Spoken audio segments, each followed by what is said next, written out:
What's up, everybody? I'm Daphne Jones, former Senior Vice President and Chief Information Officer. I'm a public company board member, CEO of the Board Curators, and I'm a published author. And you are tuned in to the Winner's Circle channel, where we will be discussing artificial intelligence, leadership, personal growth, and more.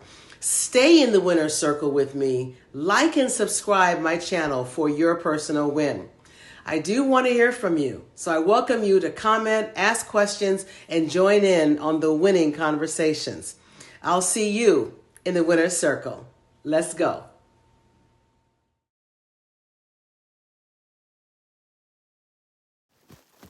Hi, everyone, and welcome back to my Winner's Circle channel. Last time we were together, I gave you a snippet of what artificial intelligence is. And today I'll go a little bit deeper and review more about what it is, what it's made of, and how it works in different industries, and what I think it's going to be able to do in the future. In the next decade, artificial intelligence is going to be as transformative to our businesses as the internet was in the late 90s. But AI is not just about technology. It's about reimagining how we will lead, how we will govern, how we will shape and execute business strategy, how we are going to gain competitive advantage in the markets that we serve. What can AI actually do, though?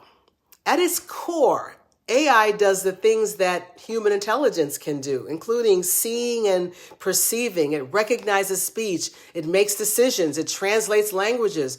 It can do a lot of things like thinking and learning in ways that are similar to what we do. Well, how does it do all that?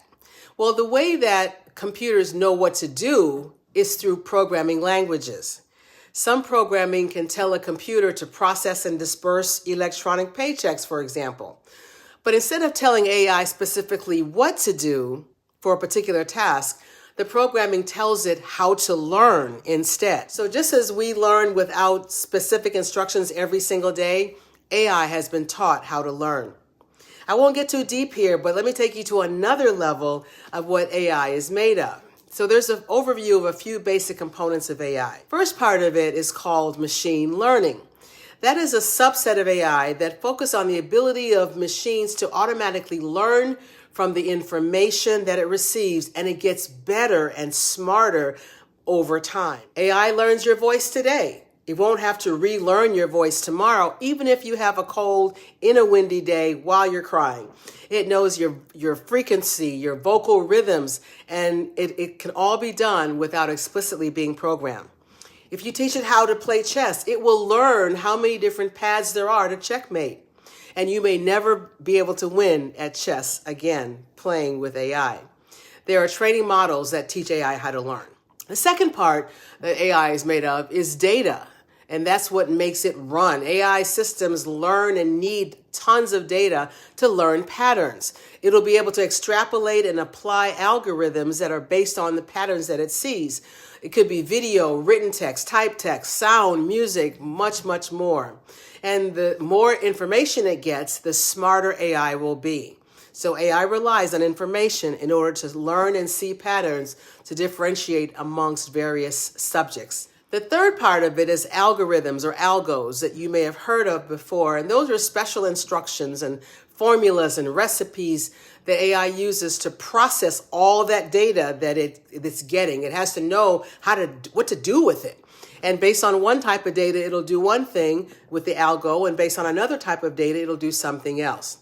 Natural language processing is a part of AI that allows AI systems to understand human language, interpret it, and generate it.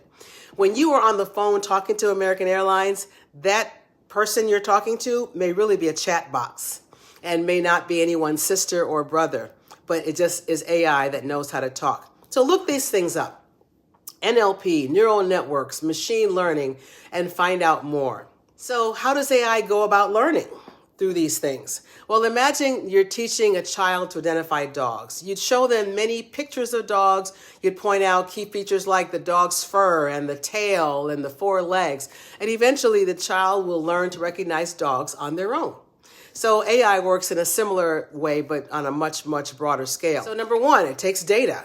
data about dogs, data about whatever it is. And if it doesn't get much data, it won't learn much, or it'll just keep using the same old data that it uses instead of getting smarter and better. The second part of it is, after data, is it has to recognize patterns. It sees all this data, and it makes an identification of what it's talking about. So if it sees only gray dogs, it will think that there's only gray dogs in the world, because it learns what we tell it to learn.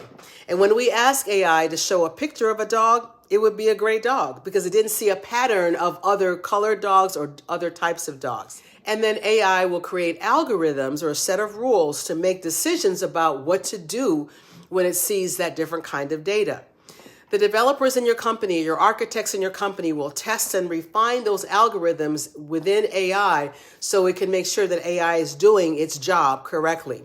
And then once it has been trained correctly, that can be then applied to new unseen data, and AI can then get to work. So how does it work in different industries? Let's start with healthcare. One of my favorites and most important to me is through improved diagnostics and drug discovery and personalized treatment plans, AI can analyze medical diseases like cancer even faster and more accurately than doctors can. When you look at finance, in finance, AI is used to detect fraud. You are not that person in Taiwan who's buying that product. That's probably someone pretending to be you.